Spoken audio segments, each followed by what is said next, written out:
What's up, Greg? It's me, Danny, back with another episode of Coming to Terms with Our Own Mortality. Aging and getting older can be really tough, realizing that you're not the same young guy that you used to be. The other day, I was trying to fix my hair, and long, white, very thick hair fell out of my hair and onto my lap in front of me, and I picked it up, and I looked at it, and I thought, this is probably one of my dog's hairs that got into my hair for some reason, but it would suck if I started getting white hairs pretty soon. And I get the feeling that I'm not really alone in this fear of growing old. It seems like a lot of other content creators also have this fear. I know I've talked about Brent Rivera and his friends before a lot on this channel, but they do this thing a lot where they pretend like they're in high school and they make videos about being in high school or about being kids or teens when they're all at least 20. I think the twins are even 21. They'll make videos like this where they pretend to be in high school. They even went to some high school. I don't know if it's their old high school or something to make a video.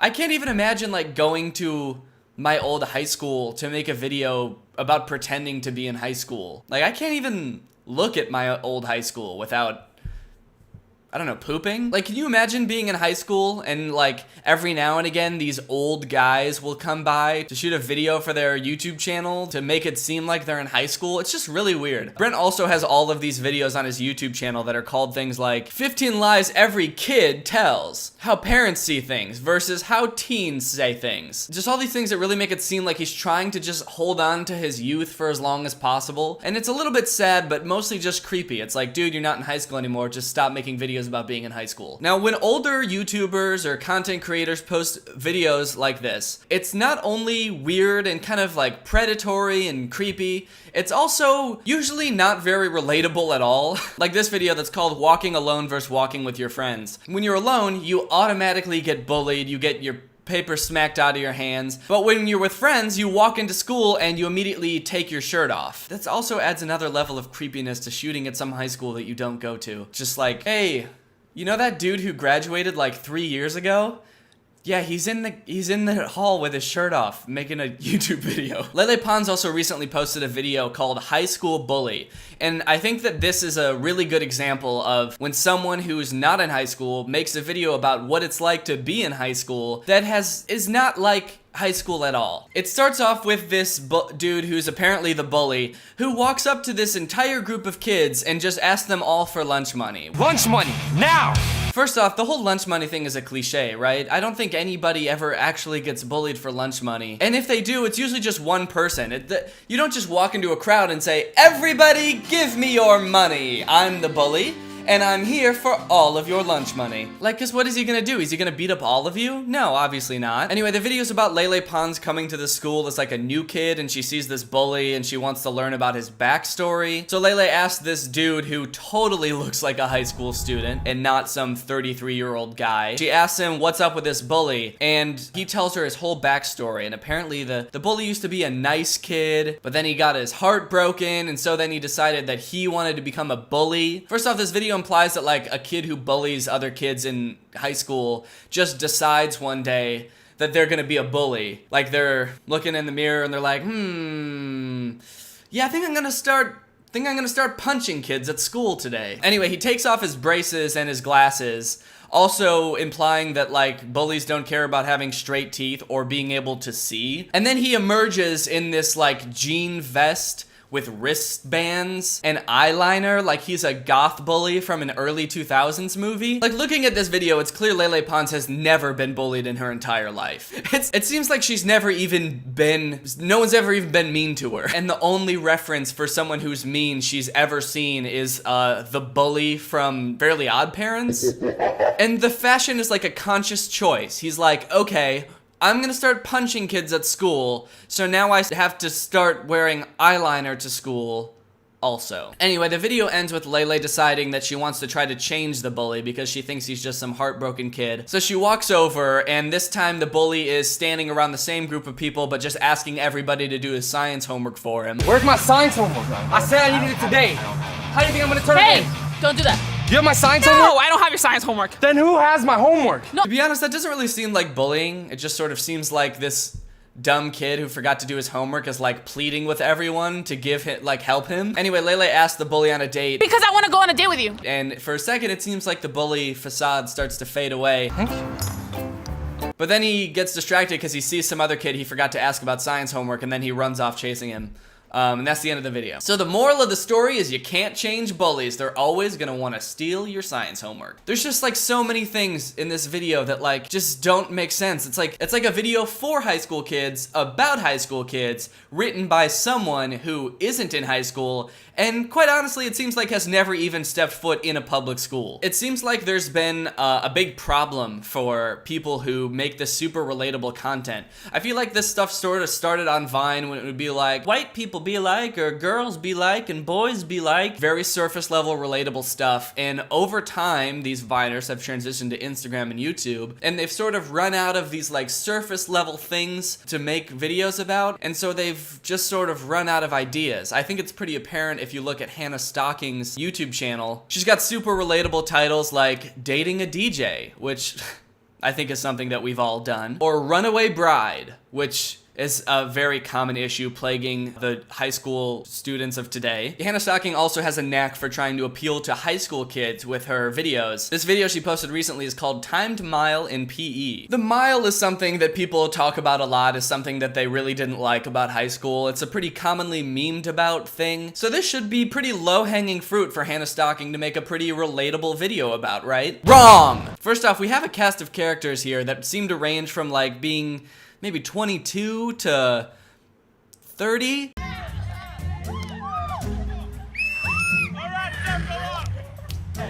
James! Jonathan? Right here. Berkey! Hey, can we just hurry up so we don't have to do anything? No. Today we're gonna be running 1 mile! Hey. Woo! Stretch it out! Why?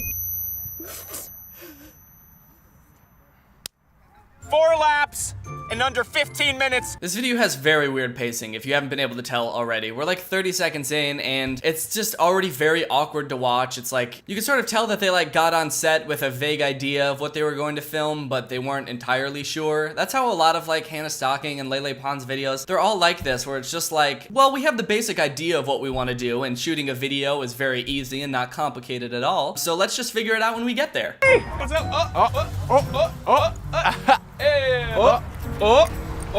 Cool. Oh yeah, me too, totally. Yeah. Hey! I'm out of here.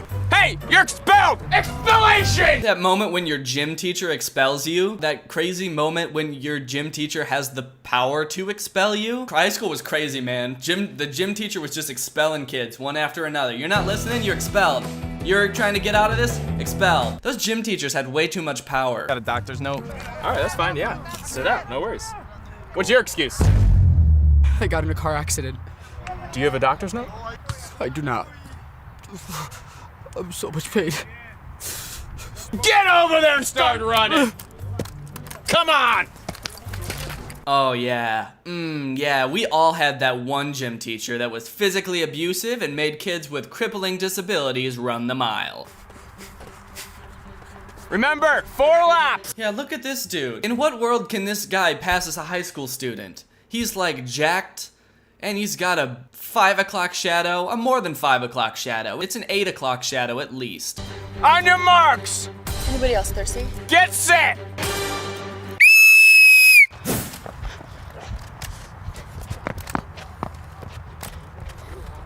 Okay, so this is a skit about running the mile, and I think it really revolves around the characters in this video. There's different types of kids in PE class when running the mile. You've got the kid who tries way too hard, of course. You've got the girl who's not trying at all.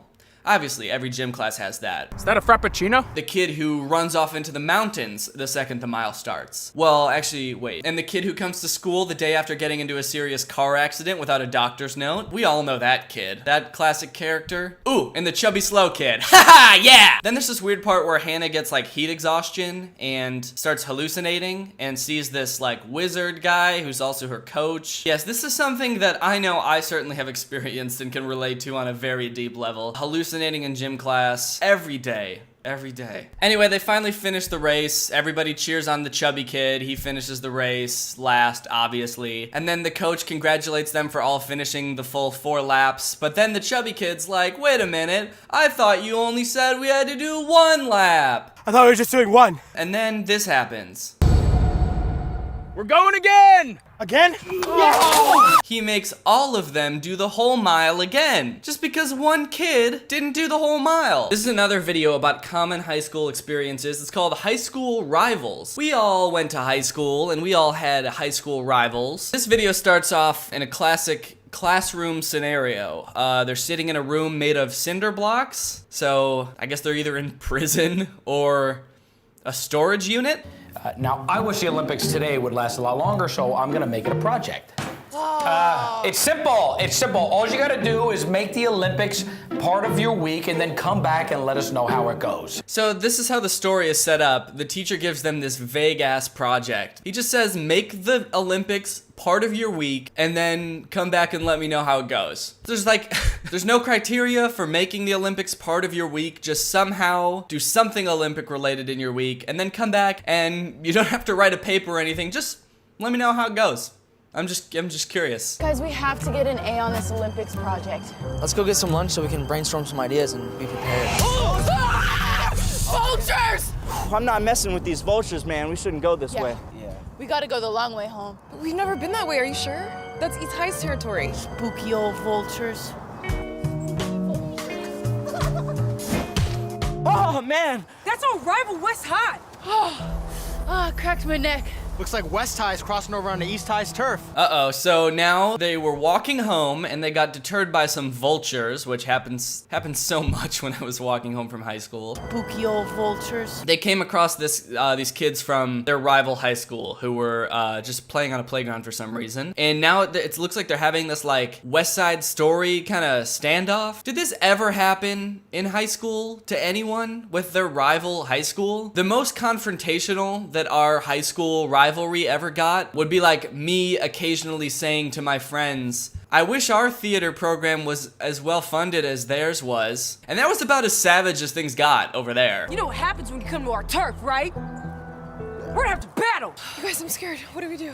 I don't know, don't we have to go home and do our Olympics project? But they're our rivals. We can't back down. We gotta battle. Yeah, we got to battle, guys. So let's battle them. We'll battle you.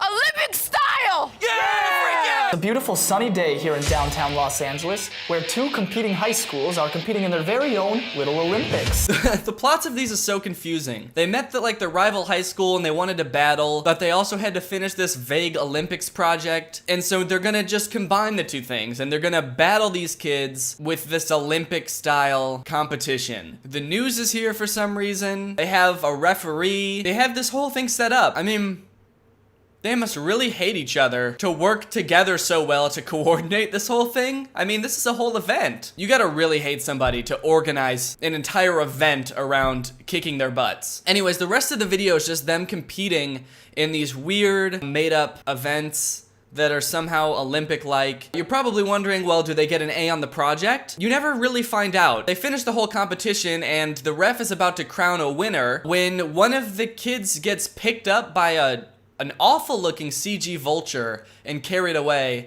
and the video just ends with everyone screaming. Rip its wings off!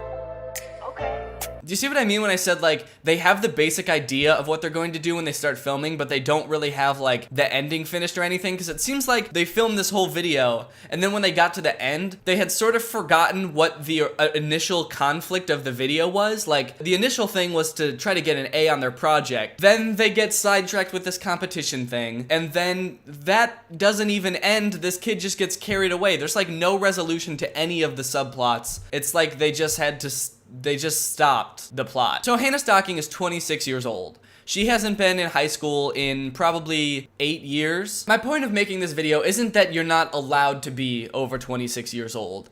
That would be very drastic. No, actually, you know what? I'm changing my mind. You're not allowed to be 26 years old.